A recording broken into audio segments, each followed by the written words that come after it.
बागेश्वर धाम के धीरेन्द्र शास्त्री ने चमत्कार कर दिया।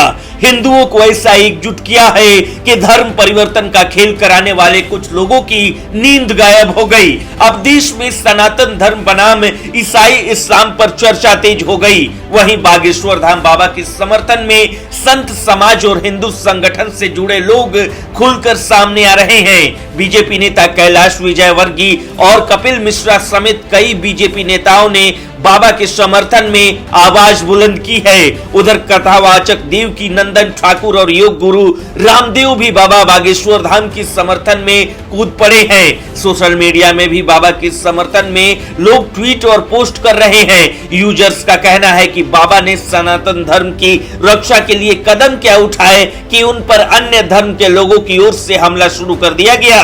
बाबा पर अंधविश्वास और जादू टोना करने का झूठा आरोप लगाया जा रहा है। जिन धर्म में सच में जादू टोना हो रहा है वो किसी को नहीं दिखाई दे रहा।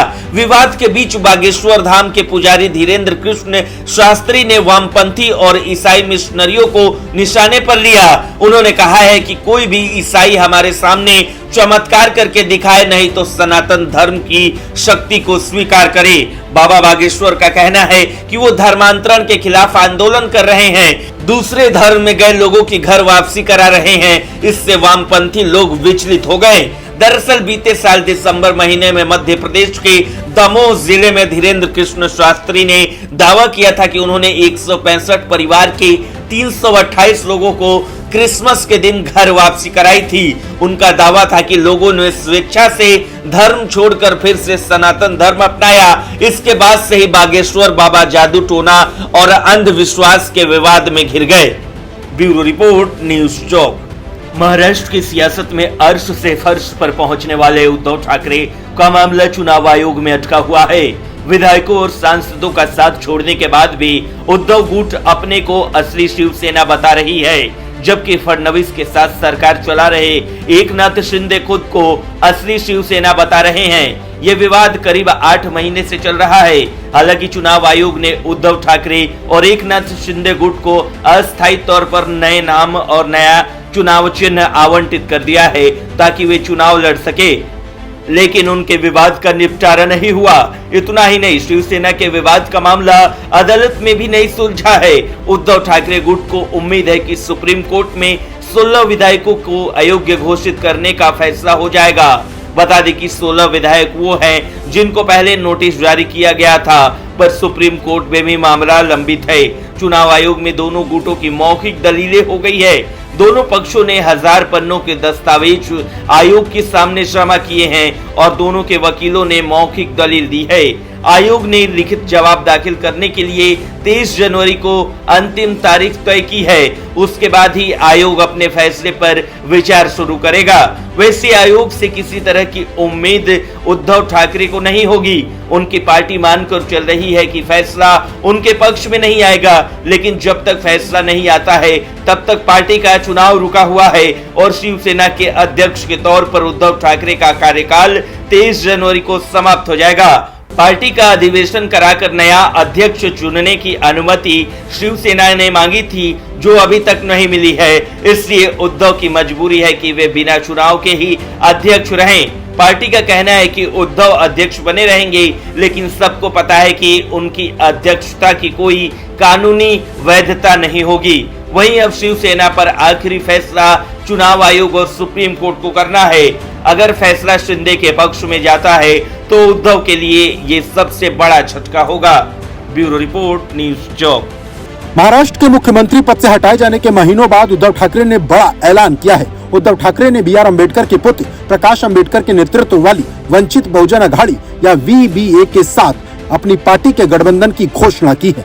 ये बड़ी घोषणा BMC चुनाव से ठीक पहले हुई। उनके इस घोषणा के बाद BMC चुनाव दिलचस्प होने वाला है। उद्धव ठाकरे ने प्रेस कॉन्फ्रेंस को संबोधित करते हुए कहा कि हम संविधान को बचाने के लिए एक साथ आए हैं। इस दौरान उन्होंने प्रकाश अम्बेडकर के साथ मंच साझा किया। गौरतलब है कि उद्धव की महाविकास अघाड़ी सरकार को जून में एकनाथ शिंदे नेतृत्व वाले विद्रोही सेना गुट द्वारा गिरा दिया गया था। MVA गठबंधन के बारे में बोलते हुए प्रकाश अम्बेडकर ने कहा कि उन्हें उम्मीद है कि कांग्रेस और एनसीपी उनकी BVA पार्टी को सहयोगी के रूप में भी स्वीकार करेंगी। अम्बेडकर ने ईडी जैसी केंद्रीय एजेंसियों के दुरुपयोग को लेकर भी बीजेपी सरकार पर हमला किया। वहीं उद्धव ने अम्बेडकर के बयान का जवाब दिया और VBA प्रमुख को आश्वासन दिया कि उनकी पार्टी को पूरे दिल से स्वीकार किया जाएगा। उद्धव ठाकरे ने आगे कहा कि जब हमें एहसास हुआ कि धोखे की राजनीति हो रही तो हम कांग्रेस एनसीपी के साथ है। उनमें से किसी को भी आपके साथ आने में कोई समस्या नहीं है। हमने फैसला किया कि हम अपने गठबंधन के सहयोगियों का ध्यान रखेंगे।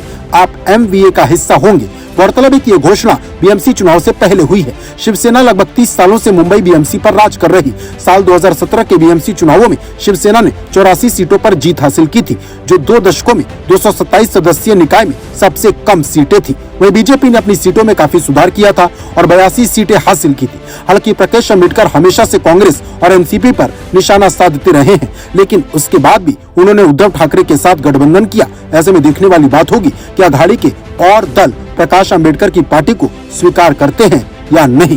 ब्यूरो रिपोर्ट, न्यूज़ चौक। कांग्रेस की भारत जोड़ो यात्रा में शिवसेना की कश्मीर में हुई दोबारा एंट्री से महाराष्ट्र की सियासत में चर्चाओं का बाजार गर्म हो गया है। कांग्रेस के साथ मिलकर शिवसेना ने न सिर्फ आने वाले दिनों में होने वाले BMC के चुनाव में खुद को मजबूत देख रही, वहीं कांग्रेस भी शिवसेना के साथ मिलकर 2024 के लोकसभा चुनाव में मजबूत सियासत की नींव रख रही। राजनीतिक विश्लेषकों का कहना है कि शिवसेना के नेता कांग्रेस से लगातार मिलकर ये साबित करने की कोशिश कर रहे हैं कि वो अब बीजेपी से किसी भी तरह मिलने वाले नहीं हैं। वहीं कांग्रेस की ओर से मिले आश्वासन से शिवसेना महाराष्ट्र में बीजेपी से दो हाथ करने के लिए तैयार है। महाराष्ट्र में बने महाविकास अघाड़ी से जुड़े एक वरिष्ठ नेता की माने तो शिवसेना के लिए कांग्रेस का साथ बिल्कुल जरूरी है। इसके पीछे की वजह बताते हुए कहते हैं कि शिवसेना के लिए मजबूत जमीन महाराष्ट्र में तभी तैयार हो सकती है जब उसके साथ कुछ बड़े राजनीतिक संगठन जुड़े हों। इसके लिए कांग्रेस और एनसीपी जैसे राजनीतिक संगठन शिवसेना के लिए मजबूरी भी है और जरूरी भी। यही वजह है कि जरूरत पड़ने पर शिवसेना कांग्रेस के साथ कंधे से कंधा मिलाकर खड़ी दिख रही। वहीं कांग्रेस शिवसेना को साथ लेकर महाराष्ट्र की राजनीति में बहुत से सियासी समीकरण तो साध रही, साथ में कांग्रेस के लिए लोकसभा के चुनावों से पहले राजनीतिक जमीन भी तैयार हो रही। राजनीतिक विश्लेषकों का मानना है कि जिस तरह से राहुल गांधी ने शिवसेना के नेता संजय राउत का बचाव करते हुए केंद्र सरकार पर हमला किया, उससे आने वाले चुनावों में शिवसेना और कांग्रेस के मजबूत रिश्ते की बात पता चलती है। महाराष्ट्र में शिवसेना के साथ मिलकर मजबूत गठबंधन के साथ लोकसभा चुनाव में जाना कांग्रेस के लिए फिलहाल फायदे का सौदा नजर आ रहा। यही वजह है कि तमाम वैचारिक मतभेदों के बाद कांग्रेस का गठबंधन महाविकास अघाड़ी के साथ बना हुआ है। वहीं शिवसेना के लिए भी कांग्रेस के साथ बने रहना मजबूरी है। महाराष्ट्र के बाहर शिवसेना का कोई विशेष राजनीतिक आधार नहीं, लेकिन हिंदुत्ववादी सोच और एक हिंदुत्व की विचारधारा के चलते समूचे देश में पार्टी की पहचान बनी है। आने वाले दिनों में BMC चुनाव से लेकर लोकसभा चुनाव होना है। ऐसे में कांग्रेस के साथ रहकर शिवसेना को कुछ फायदा हो सकता है, इसीलिए राउत राहुल गांधी के पीछे घूम रहे हैं।